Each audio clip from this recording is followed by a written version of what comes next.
This is the road behind Walmart, Elderly Street.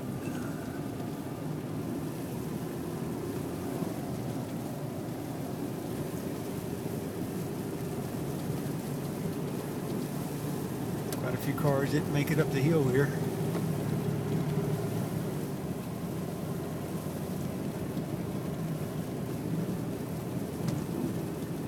Up about 6 people along this street earlier today. Hopefully everybody's somewhere safe and warm by now.